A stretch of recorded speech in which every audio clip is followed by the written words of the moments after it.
असं कोणी तुम्हाला भेटलंय का, की जो असं म्हणाला, की मी 4 पुस्तकं वाचली आणि मला पोहता यायला लागलं. नाही.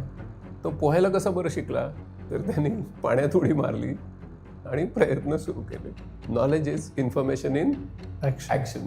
पुस्तकी शिक्षणाचा प्रभाव इतका वाढत गेला, की आपल्याला असं वाटू लागलं, की पुस्तकातून ज्ञान मिळतं. All learning is by failure. मग आता तुम्ही लक्षात घ्या, if learning is by failure and if you want to learn fast, you should try and fail fast. मग फेल फास्ट व्हायचं असेल तर मला काहीतरी करायला पाहिजे ना. अलीकडे लोक ChatGPT वापरून जे निबंध लिहितात, तर त्याच्यावर प्रश्न विचारले तर त्यांनाच त्या निबंधावरच्या प्रश्नांची उत्तरं सांगतात, कारण रिकॉल होत नाही. त्याचं कारण त्यांनी स्वतः त्याच्यात कृती केलेली नसते. आत्ता ज्या लोकांचे IT क्षेत्रातले जॉब गेले, त्याच्याविषयीचं त्या कंपन्यांचं जर स्पष्टीकरण आपण वाचलं तर ते असं होतं, की यांच्यातल्या कोणाचाही जॉब AI मुळे गेलेला नाही. यांचे जॉब हे शिकत नाही आहेत म्हणून गेलेले आहेत. मी शाळेत जाऊन शिकायचो हं. किंवा कॉलेजात जाऊन शिकायचो, मग शिक्षक मला शिकवायचे, हे राहणार का नाही राहणार? शिक्षक हा माहिती साठा आणि माहिती दाता ही भूमिका संपलेली आहे. अपेक्षित प्रश्नांना अपेक्षित वेळात अपेक्षित उत्तरं दिली असता अनपेक्षितरित्या जास्त मार्क मिळतात असंच सारखं सांगितलंय आणि असेच अनुभव मला येत गेलेत. त्याच्यामुळे मी टिकूच शकणार नाही. जर मी खऱ्या खऱ्या माझ्या समाजाला भिडलो नाही शाळेपासून, तर मला त्याच्या समस्या समजणार नाही. मला त्या समस्या कशा सोडवायच्या हे कळणार नाही आणि म्हणून मला पुढे आयुष्यात काही वाव राहणार नाही.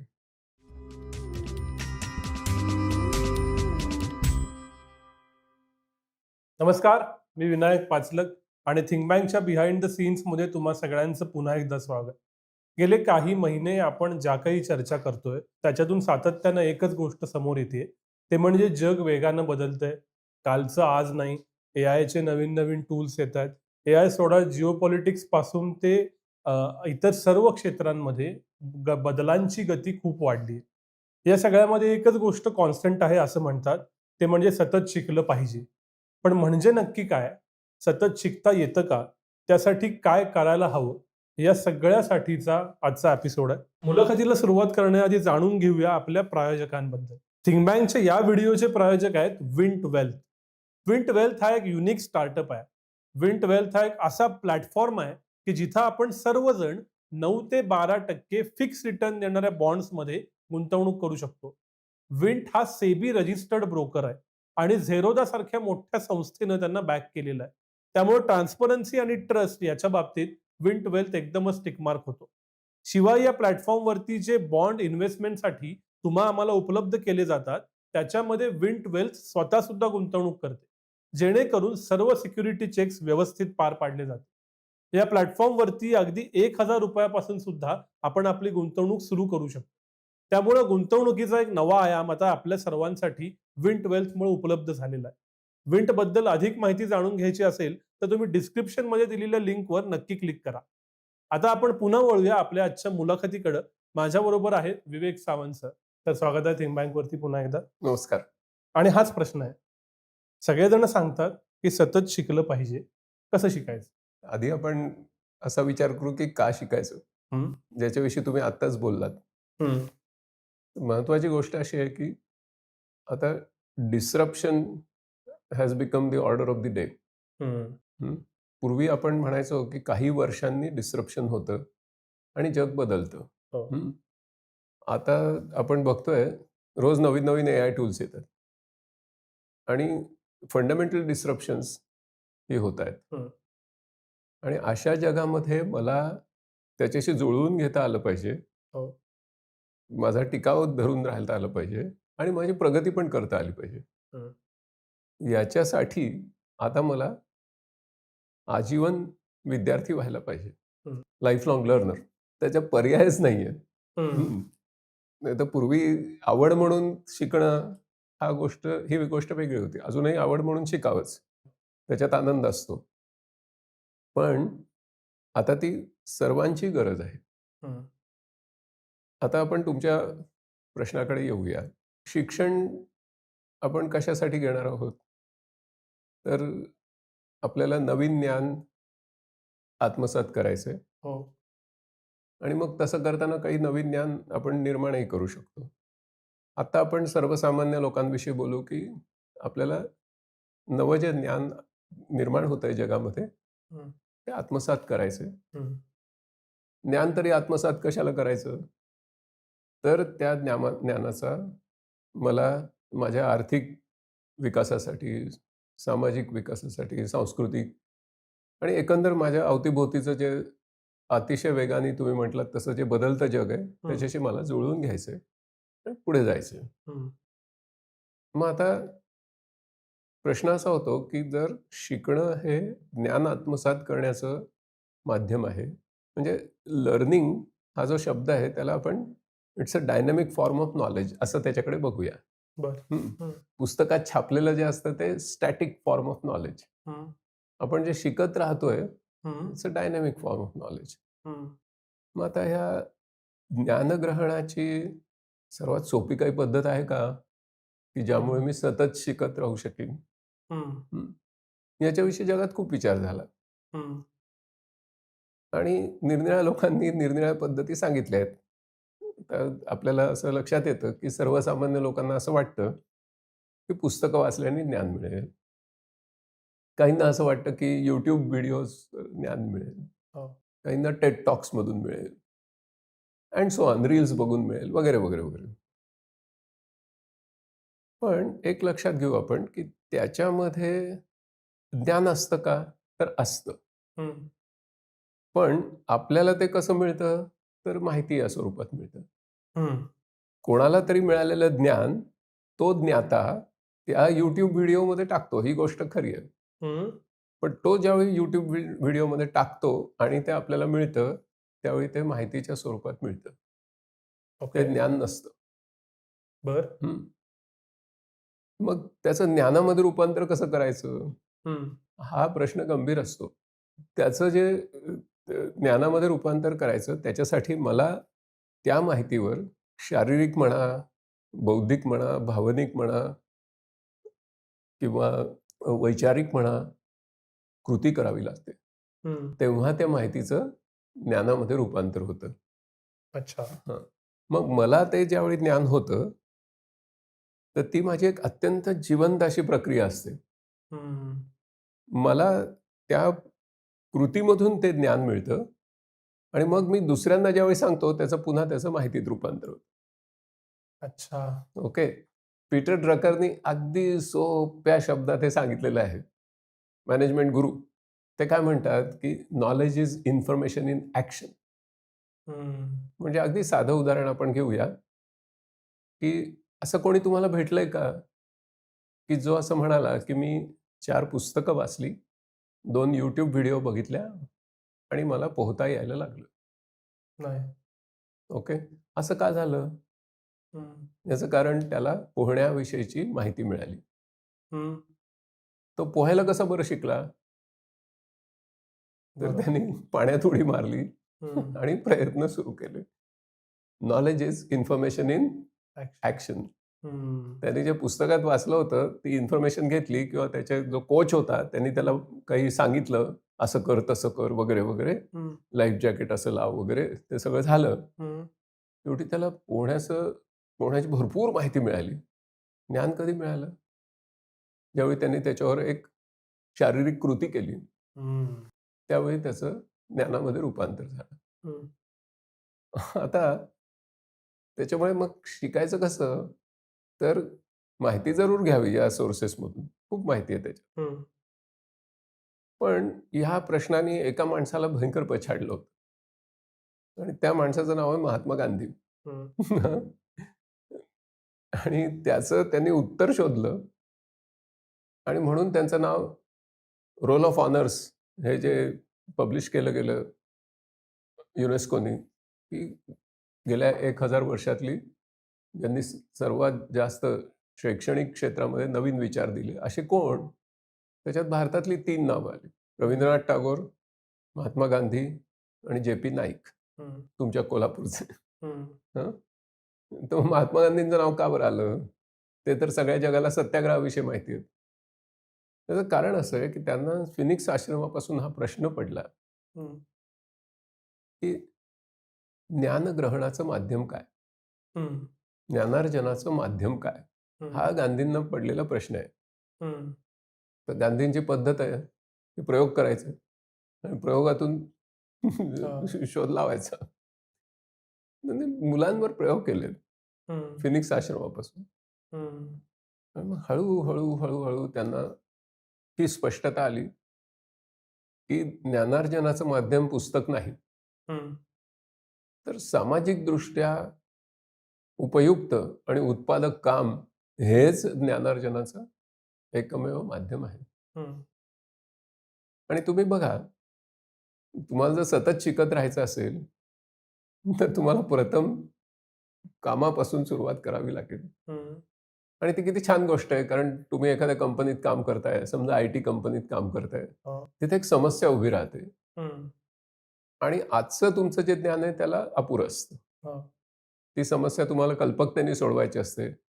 काहीतरी नवोन्मेष घडवायचा असतो आणि तुम्हाला कॉस्ट, स्पीड आणि क्वालिटी यांचं गणित सोडवायचं असतं. हं, साधासुधा स्पष्ट प्रश्न असतो हं, तुमच्यासमोर. त्यावेळेला तुम्हाला काम करूनच शिकावं लागतं. हं, पुस्तकातून शिकलं, माहिती मिळते. तिच्यावर काहीतरी कृतीच करावी लागते. तेव्हा तुम्हाला आहा! असा जो इफेक्ट येतो, तो हं, तेव्हाच येतो, की ज्यावेळी तुम्ही काहीतरी करून बघता. हं, आणि खरं म्हणजे अ, अ, हे ही एक कॉमन सेन्सची गोष्ट आहे. हं, परंतु पुस्तकी शिक्षणाचा प्रभाव इतका वाढत गेला, की आपल्याला असं वाटू लागलं, की पुस्तकातून ज्ञान मिळतं. हं, तर त्याच्यातून माहिती मिळते. हं, त्याच्यामुळे तुमचा जो लर्निंग विषयीचा प्रश्न आहे, जो एक डायनॅमिक फॉर्म ऑफ नॉलेज विषयीचा प्रश्न आहे, तर ते ज्ञानार्जनाचं माध्यम हे तुम्हाला प्रत्यक्ष प्रथम काहीतरी सामाजिकदृष्ट्या उपयुक्त आणि उत्पादक कामाने सुरुवात करावी लागते. हं, मग कामातून तुम्हाला ज्ञानप्राप्ती होते. कारण काम करताना लर्निंगमध्ये काय आहे, की सी आपल्या उत्क्रांतीमध्ये एक मजेशीर गोष्ट झाली. All learning is by failure. हं, ओके. हं, हं, मग हं, आता तुम्ही लक्षात घ्या, if learning is by failure and if you want to learn fast, हं, then logically you should try and fail fast. हं, ओके. मग फेल फास्ट व्हायचं असेल, तर मला काहीतरी करायला पाहिजे ना.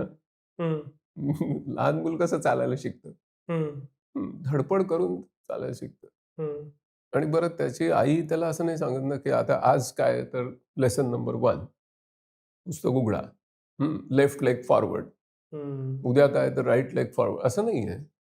मग काय होतं बरं चालण्याच्या प्रक्रियेमध्ये? खूप सुंदर प्रक्रिया आहे. उत्क्रांतीने आपल्याला खूप छान प्रक्रिया दिली, की तो काय करतो, लहान मूल काय करतं, की आपल्या घरात जी सगळी काय फर्निचर असेल, हे असेल, तिची सगळी एन्व्हायर्नमेंट आहे, तिचंच तो लर्निंग एन्व्हायर्नमेंटमध्ये रूपांतर करतो. हं, ते छोटंसं टिपॉय असतं, त्याचा आसरा घेतो. छोटीशी खुर्ची असते, ती ढकलून त्याला धरायला लागतो, भिंतीला हं, धरायला लागतो. So a child constructs its own curriculum of how to walk. हं, नुसतं ज्ञान नाही, तर कशाचं ज्ञान मिळवायचं, ज्ञान कसं मिळवायचं, हं, हे सुद्धा तो तयार करतो. हं, तर ही कन्स्ट्रक्टिव्हिझम आहे. हं, रचनावाद आहे. हं, ज्ञानरचनावाद आहे. हं, हं, तर लहान मूल जसं शिकतं ना, तसंच आपल्याला पण शिकायचं कारण त्या हं, क्षेत्रात आपण लहान मुलंच असतो. त्याच्यामुळे आपल्या अवतीभोवतीची जी परिस्थिती आहे, तिचं आपल्याला लर्निंग एन्व्हायर्नमेंटमध्ये रूपांतर करावं लागतं हं, आणि स्वतःचं करिक्युलम स्वतः कन्स्ट्रक्ट करावं लागतं. हं, कारण आपल्याला पडलेला प्रश्न इतरांना पडलेला नसतो. हं, आपल्यालाच सोडवायचा असतो तो. कारण जग बदलतं आहे. बरोबर. तुमची सिच्युएशन ही इतरांपेक्षा भिन्न आहे आणि तुम्हाला आता त्याच्यात उभं राहायचंय. आता मग तुम्ही म्हणाल, की मग पुस्तकांचा काही उपयोगच नाही का हो? हां, म्हणजे तेच म्हणतात. हं?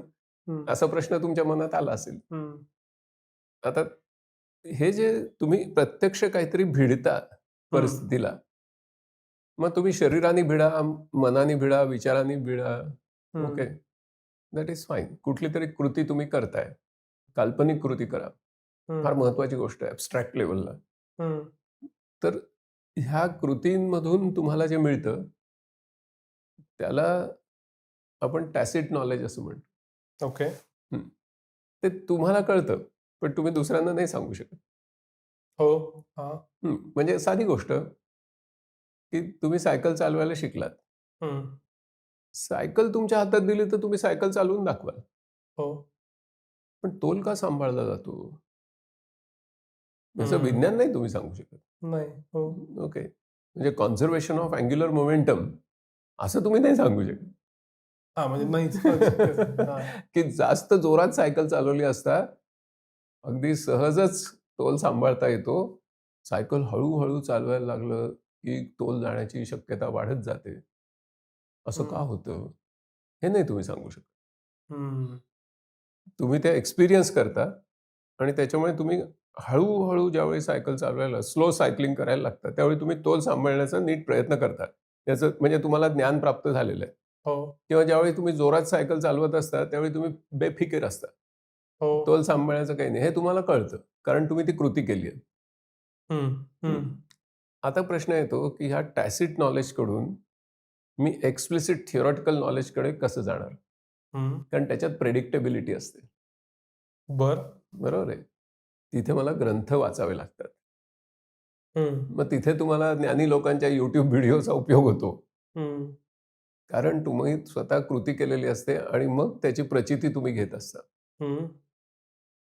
मग तुमचं ज्ञान हे टॅसिटकडून एक्सप्लिसिटकडे वरती उन्नत होतं.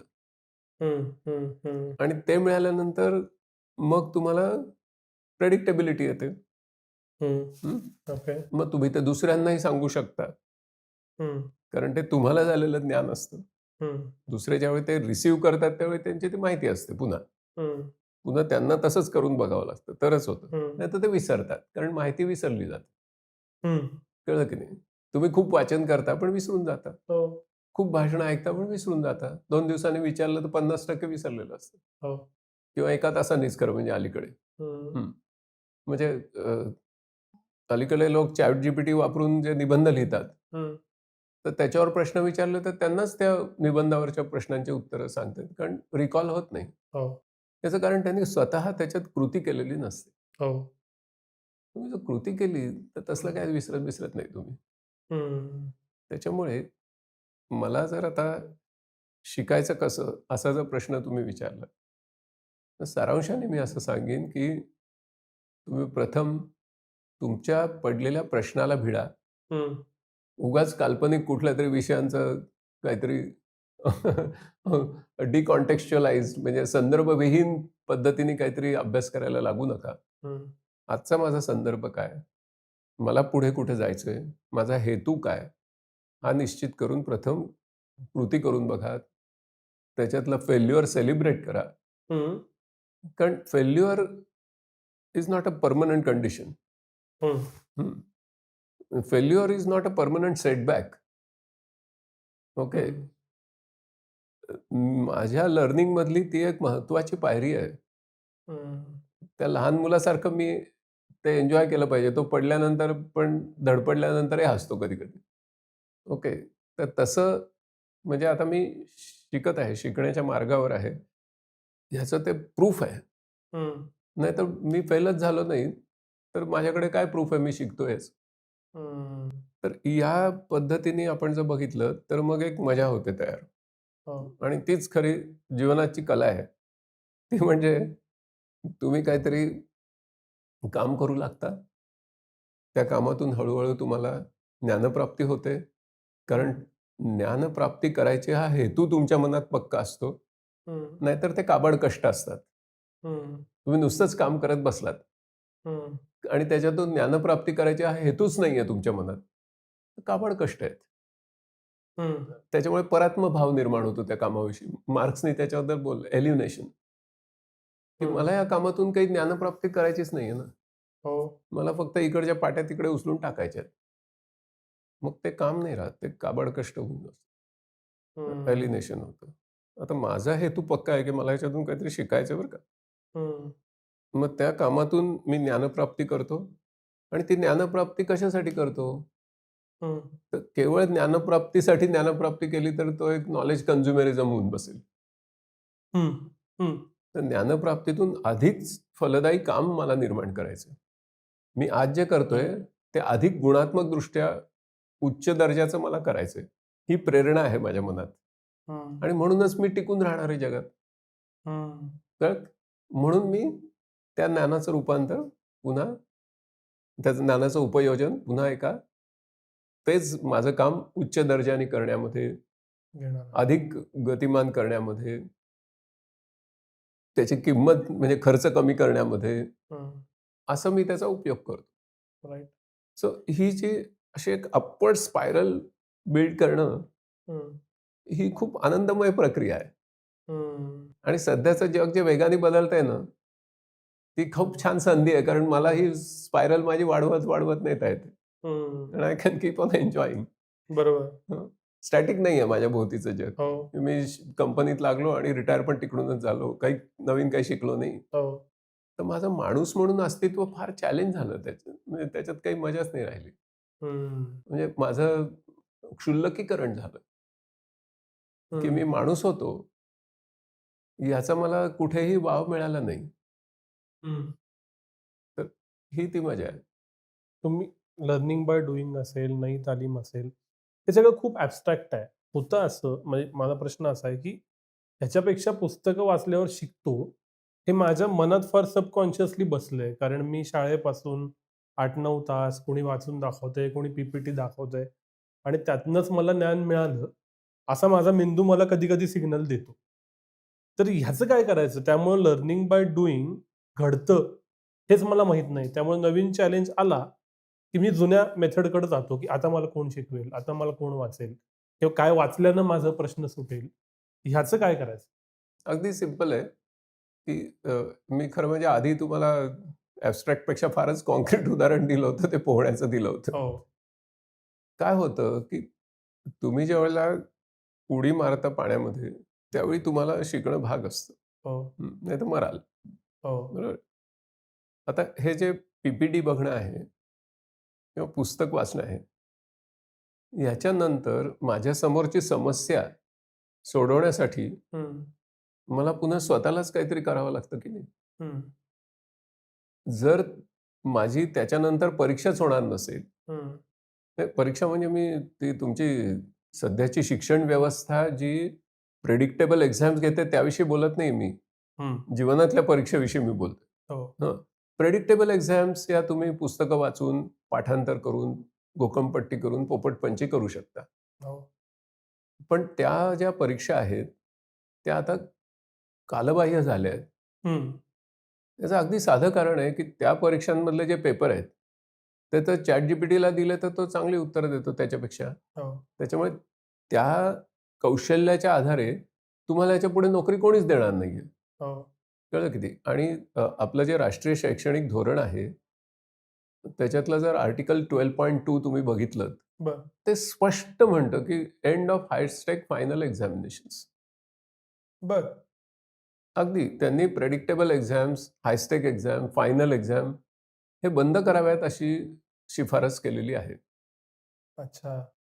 त्याऐवजी तुम्ही कंटिन्युअस कॉम्प्रिहेन्सिव्ह असेसमेंट करावं, हं, यालाच महत्त्व आहे. हं. हं. त्याच्यामुळे तुम्ही माहिती ग्रहण केली आणि ती माहिती पुन्हा कुठेतरी तुम्ही रिप्रोड्यूस केली. ह्याला आता काही शिक्षण म्हणत नाही. हे हं, पोस्टमनचं काम झालं. हं. कळलं की नाही? आपला जो संदर्भ आहे, तो आजच्या जगामध्ये मला पडणाऱ्या समस्या, ह्या मी कशा सोडवणार? हो, याच्याशी आहे. त्या हो, समस्या नुसतं पुस्तक वाचून सुटत नाहीत. हो. पुस्तकातून माहिती मिळाली ठीक आहे, पण त्याचं हं, उपयोजन करा ना. कृती हं, करा, मग त्याचं ज्ञान होणार आहे. नाहीतर मी ते विसरून नाही का जाणार? हं. म्हणजे माझी जी म्हणजे शॉर्ट टर्म मेमरी आहे, हो. That is very small in size. हं, हं, हं, कळलं की हं, नाही? तर एक मी 4-5 पानं पुस्तक वाचली, की ती बकेट भरते. हं. ओके. आणि त्याला कॉग्निटिव्ह ओव्हरफ्लो असं म्हणतात. अच्छा. ते ओव्हरफ्लो होतं हं. आणि मग 5 मिनिटांनी, 10 मिनिटांनी मला कॉग्निटिव्ह फटीग येतो. हो. मग काय उपयोग झाला मी ते वाचल्याचा? मग आता मला जर ते वाचल्यानंतर त्याच्यावर मी काहीतरी कृती केली, हं, तरच it gets transferred to long term memory. हं, हा हं, फरक आहे. हे लक्षात घेतलं पाहिजे. म्हणजे का हं, बरं आपली मुलं असं म्हणतात, की पेपर देऊन बाहेर आला आणि त्याला म्हटलं की आता हे जरा हा फिजिक्सचा प्रॉब्लेम सॉल्व्ह कर बरं. तो म्हणतो नाही माझा पेपर झाला आता संपलं. Battery down. हो, असं होतं. असं का होतं? त्याचं कारण त्याने त्याच्यावर कधीच काही कृती केलेली नसते. त्याच्या जीवनामध्ये त्याचा काही संबंधच आलेला नसतो. तो हं. कशाला कसं त्याला कळणार? त्याला का दोष देता? हं, मी हं. फक्त माहिती घेतली. आपला प्रश्न डायनॅमिक फॉर्म ऑफ नॉलेजविषयी चाललाय. हो, माहितीविषयी नाहीच चाललेला. बरोबर. कारण आता त्याचा माहितीमधला प्रतिस्पर्धी एआय आहे. हो तो त्याला आणि शक्य नाही ती शक्यच कॉम्पिटिशन. नाही. तर त्याच्यामुळे कृतींवर भर, हं, डुइंगवर भर, हं, हे आता आपल्या म्हणजे लहानपणापासून हे शिकवायला पाहिजे. हं. आणि अगदी मॉन्टेसरी बाईंनी पण सांगितलं, की मुलं हाताने कृती करून शिकतात. हो. ती पुस्तकं वाचून शिकत नाहीत. हं, म्हणजे 1907 साली त्यांनी ज्यावेळेला इटलीच्या त्या गरीब लोकांच्या वस्तीमध्ये साना लोरेन्झामध्ये हे हं, केलं, तर तुम्हाला आश्चर्य वाटेल, की इतकं जग बदलून टाकणारा शोध होता ज्ञानाविषयीचा, हं. की 1-2 वर्षामध्ये त्या वस्तीमध्ये अनेक देशांचे राष्ट्राध्यक्ष येऊन बघायला लागले ना, की हे काय चमत्कार आहे. हो. म्हणजे ज्यावेळेला मॉन्टेसरी बाई अमेरिकेला गेल्या, त्यावेळी त्यांचं यजमानपद एडिसननी भूषवलं. हं, आणि Montessori Association of America form केली पाहिजे, मग आपल्या मुलांना खरं शिकवता येईल. हं, हे समजल्यानंतर त्या असोसिएशनचं अध्यक्षपद हे ग्रॅहम बेलनी घ्यावं, असं एडिसननी सुचवलं आणि Graham Bell Montessori Association of अमेरिकाचे अध्यक्ष झाले. एवढा हं. तो जग बदलून टाकणारा शोध होता. त्याच्या हो. आधी लोकांचं हे होतं ना, की पुस्तक वाचून मुलं शिकतात म्हणून. हं. हे जे डुइंग आहे, हे करताना लहानपणी कदाचित अधिक भयमुक्त असतो, कदाचित मेंदू अधिक ओपन असतो. पण 35शीला आपण असा एक हायपोथेटिकल माणूस घेऊ, की ज्याचं 35 वय आहे.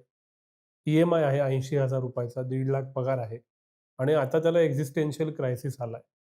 तर हे आत्ता आपली मुलाखत त्या व्यक्तीनं जरी ऐकली, तरी भीती आणि रेझिस्टन्स टू चेंज ह्याच्यामुळं इच्छा असूनही ते न होण्याची शक्यता वाढू शकते.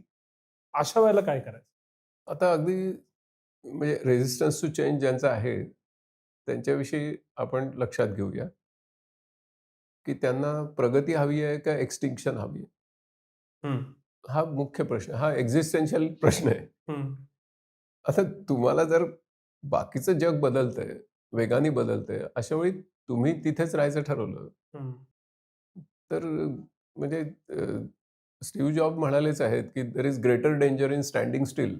हं, कळलं की नाही? तर स्टँडिंग स्टिल तर त्याच्यामुळे सेटल्ड असणं ही फार धोकादायक कंडिशन आहे. हं, आपण स्वतःला सतत अनसेटल करत राहिलं पाहिजे आता. हं, कारण तसं नाही केलं तर बाहेरचं जग बदलतंय ना. म्हणजे हं. त्यांचा जो इक्विलिब्रियम आहे, ते जे लोक हो. जे रेझिस्टंट टू चेंज आहेत, त्यांचा इक्विलिब्रियम काय आहे? त्यांचा इक्विलिब्रियम एक ठोकळा जमिनीवर ठेवलाय असा आहे. हं, आता काय होतंय, की आता कुठला इक्विलिब्रियम आपल्याला पाहिजे? तर तो भोवरा जो आहे, तो हं. जितका वेगाने तुम्ही फिरवाल तेवढा जास्त स्टेबल राहतो. याला आपण डायनॅमिक इक्विलिब्रियम म्हणतो. हो. गतिमान संतुलन. तर आता गतिमान संतुलनाकडे मला जायलाच पाहिजे ना. कारण हं. खालचं जमीन हादरतेय ना, आता मी कसं तो ठोकळा तिथे ठेवणार आहे? हो. तो पडणार टेबलावरून खाली. हं. कळलं की? तर त्याच्यामुळे हा मानसिकतेतला बदल हं, आपल्याला स्वीकारावा लागेल. हं. आत्ता ज्या लोकांचे आय-टी क्षेत्रातले जॉब गेले, हो, ते मिडल लेव्हल आणि हायर लेव्हलच्या लोकांचे गेले. हो. त्याच्याविषयीचं त्या कंपन्यांचं जर स्पष्टीकरण आपण वाचलं, हं, तर ते असं होतं, की यांच्यातल्या कोणाचाही जॉब एआयमुळे गेलेला नाही. हं, यांचे जॉब हे शिकत नाहीयेत हं, म्हणून गेलेले आहेत. हं. ओके. तर हो. हे हां, म्हणजे ते कंपनीला डोईजड झालेत. त्याचं कारण ते नवीन काहीच आणत नाहीये टेबलवर. हं, तर तसं कसं चालणार? कोण पैसे देईल? कोण पगार देईल तुम्हाला? हं, आणि दुसरं म्हणजे मला काय म्हणायचंय, की हा एक याचा आपण इकॉनॉमिक रिडक्शनिझम नको करायला. हं. तुम्ही एक माणूस आहात ना, हो. तर मग तुमचं माणूस पण उन्नत नको का व्हायला? तर तुम्ही हं. कारण असे बघा, एक लक्षात घेऊ आपण, की आपला जो मेंदू आहे तो शिकणारा अवयव आहे. हं, तो सतत शिकतोच आहे. तुम्हाला हवं का नको हा प्रश्नच नाही. तो सतत शिकतोय. हं, आता काय शिकायचं? प्राथमिकता कशाला द्यायची? हं, हा मुद्दा आहे. हं. आलं ओके. लक्षात? हां, हां. म्हणजे ते जे तुम्ही म्हणता ना रेझिस्टंट टू चेंज लोकं आहेत. त्यांचा मेंदू शिकतोय हो. हं, फक्त ते प्राथमिकता देऊन तो हेतुपुरस्सर शिकणं, हं, हेतुप्रधान शिक्षण. हं. म्हणजे काय आहे, की इन्सिडेंटल लर्निंग नावाची एक गोष्ट आहेच. ओके. प्रासंगिक शिक्षण होतं. ओके. की बाबा धावत्या गाडीतून उडी मारली असता मनुष्य मरतो. हं, हे शिक्षण होत राहतं. हं, आता मला माझं करिअर बिल्ड करायचंय आणि माझी जी पूर्वीची टूल्स होती, ती आता सगळी ऑब्सोलेट झालेली आहेत. अशा वेळेला मी त्याच टूल्सचा आग्रह धरणं हं, हे ह्याला भवितव्यच राहणार नाही. हं. त्याच्यामुळे ऑल्विन टॉफलर कसं म्हणाले, की त्याच लोकांना 21व्या शतकात निरक्षर समजलं जाईल. ते लोक हे नाही आहेत, की ज्यांना लिहिता वाचता येत नाही. हं, ते लोक हे आहेत, की जे those who cannot learn, unlearn and relearn. हं, ते निरक्षर. हं. तर यातला हा जो शब्द आहे अनलर्न, मी हेच विचार की लर्न टू अनलर्न असंही चर्चा होते. मला माहीत नाही मी अनलर्न कधी करतो. मला प्लीज अनलर्न कसं करायचं हे सांगा? अनलर्न करण्यासाठी ज्याला आपण रेझिलियन्स म्हणतो, हं, तर ती गोष्ट आवश्यक आहे. म्हणजे काय? तर आता मी जी टूल्स वापरत होतो, ती आता ऑब्सोलेट झाली आहेत. अशा वेळेला ती हॅबिट बदलणं, हं. कारण ती हॅबिट होते. हो. हं. की तेच तसंच्या तसं करत राहायचं. तर अनलर्निंगची पहिली सर्वात महत्त्वाची गोष्ट म्हणजे, की तुम्ही रिअलिस्ट होणं. अच्छा. हं. की परिस्थितीला सरळ सामोरं जाणं, की हे आता बदललंय. हं, ओके. म्हणजे मी अजूनही जुना टाइपरायटर वापरीन, हं, असा आग्रह धरणं. कारण हं, काय तर मला टाइपरायटर येतो बाबा. हं, त्याला काहीच अर्थ नाही ना. हं, हं. तर तो आग्रह सोडणं हं, आणि आता काय गरज आहे ते शिकणं. हं. म्हणजे पी.जी. वुडहाऊसच्या एका कादंबरीमध्ये फार विनोदी किस्सा आहे, की एक ते असं टायटॅनिकसारखे ते जहाजावरून जात असतात. सगळं छान मजेत प्रवास चालू असतो हो. आणि टायटॅनिक त्याच्या आधीची गोष्ट आहे. म्हणजे तो सिनेमा येण्याच्या आधीची. हं, आणि मग तो एका त्या हिमनगावर ते आदळतं वगैरे. ते फुटतं. मग लोकं आपला जीव वाचवण्यासाठी त्या लाईफ बोटमध्ये जातात वगैरे. असं करून ते एका निर्जन अशा बेटावर लागतात. हं, आता लाईफ बिगिन्स. कारण हं, निर्जन बेट आहे. तो कोणी लाकडं तोडायला लागतो, कोणी अग्नी कसा तयार करायचा, कोणी अ, घर बांधायला लागतो, कोणी कंदमुळं, फळं गोळा करायला लागतो. असं सगळं प्रत्येकजण तो काहीतरी आता जिवंत राहायचं आपल्याला. हो, ह्याच्या संघर्षामध्ये गुंततो. हो. एक माणूस मात्र असतो. तो प्रत्येकाला जाऊन विचारतो, "do you have a broken piano? I can repair it." हं, हं, हं, हं, हं. आता असे राइट. तर म्हणजे असे जे लोक आहेत, तर हं, त्याचा काही उपयोग नाही ना आता. हं, त्याच्यामुळे अनलर्निंगमध्ये मी रिअलिस्ट होणं, की आता मी एका निर्जन बेटावर आहे हं. आणि आता मला जीवन संघर्ष करून जगायचंय. हो. मला आता पहिल्यांदा काय तर फळं शोधली पाहिजे, कुठे मिळतात का? पोट भरलं पाहिजे. हं. ब्रोकन पियानो कसला धरून बसलाय? हो, कोण देणार आहे तुला ब्रोकन पियानो? हो. हे थोडंसं अतिशयोक्त उदाहरण असेल, हं, पण तो मुद्दा नीट अधोरेखित होतो. हं. कळलं की नाही? राइट. हं. तर त्याच्यामुळे प्रथमतः रिअलिस्ट होणं, की माझ्या भोवतीची परिस्थिती बदलते आहे आणि स्वतःला अर्ली वॉर्निंग देत राहणं, की हे टूल आता चाललं बरं. हं, थिंग्ज आर चेंजिंग. म्हणजे मी ह्याला एक थोडंसं वेगळं असं त्याचं स्पष्टीकरण करीन, की आताचे जे लर्नर्स आहेत त्यांना काय केलं पाहिजे? तर अनलर्निंग म्हणजे काय? हो. आत्ताच्या जमान्यात. तर मी त्याचं वर्णन बी-सी टू ए-डी असं करतो. म्हणजे बिफोर क्राइस्ट आणि ॲनो डोमिनी असं त्याचे फुल फॉर्म नाही आहेत. BC म्हणजे बिफोर चॅट जीपीटी आणि आफ्टर AI डिसरप्शन.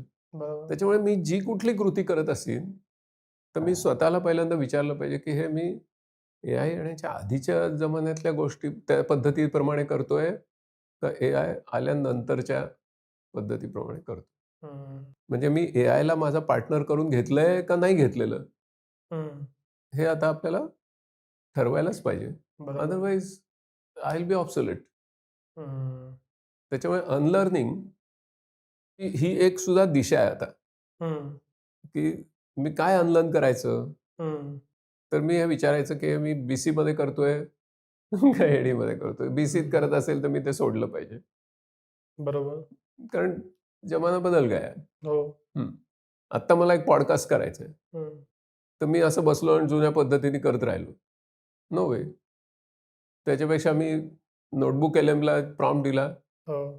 आणि सगळं व्यवस्थित त्याला सामुग्री पुरवली आणि हं, काही मिनिटात माझा पॉडकास्ट रेडी झाला. हं, तर हे फार मोठं अनलर्निंग आणि रिलर्निंग आहे. हं. कळलं की नाही? तर याची गरज आहे आता. पण ह्या सगळ्यामध्ये मग फॉर्मल एज्युकेशन आणि फॉर्मल एन्व्हायर्नमेंट म्हणजे मी शाळेत जाऊन शिकायचो हं. किंवा कॉलेजात जाऊन शिकायचो. मग शिक्षक मला शिकवायचे. हे राहणार का नाही राहणार? राहायचं असेल तर काय करायला पाहिजे असं मी सांगू शकेन. कारण शिक्षक हा माहिती साठा आणि माहिती दाता ही भूमिका संपलेली आहे. हं, ओके. तर आपल्या शिक्षणामध्ये 3 दोष आहेत. हं, पहिला दोष काय आहे? तर कॉम्पिटिशन. हं, तर कॉम्पिटिशन शिकवणारं शिक्षण हं. हे ऑब्सोलेट झालंय. ओके. हं. तर आता कॉम्पिटिशन टू कोलॅबोरेशन.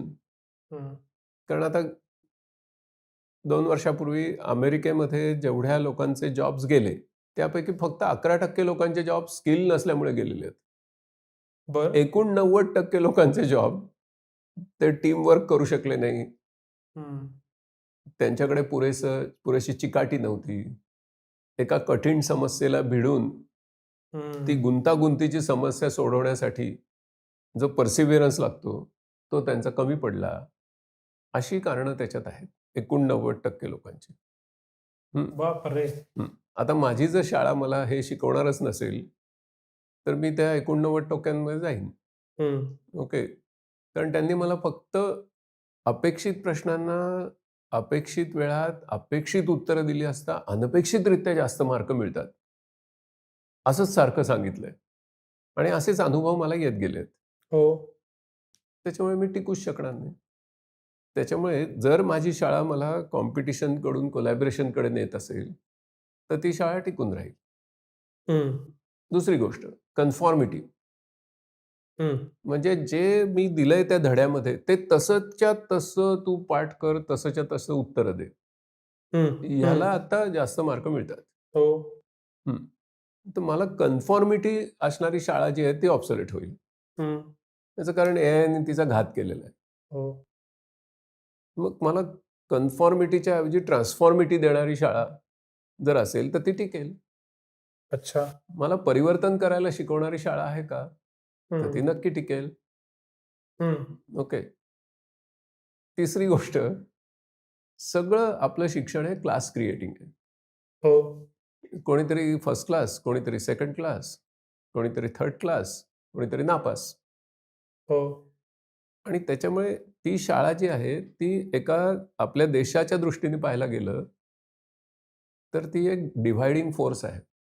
हं, कळलं की नाही? हं, हं, हं, तर आम्हाला एक क्लास ॲनिलेटिंग शाळा हवी आहे. कारण त्याच्याशिवाय आम्हाला आता जगताच येणार नाही एक देश म्हणून. हं, ओके. आम्हाला एक एकसंध समतेवर आधारलेला असा जर देश निर्माण करायचा असेल, तर आमची पहिल्यांदा शाळा तशी असावी लागते. आमचं शिक्षण तसं व्हावं लागेल. हं. आता आर-टी-ईमध्ये तसा प्रयोग केला जातो, हो. की निदान 25% जागा तशा असतात. तर त्याच्यामुळे मला क्लास क्रिएटिंग पासून क्लास इनहेरिटिंगकडे जाणारी जर असेल, तर ती टिकेल. नाहीतर ती हं, टिकणार नाही.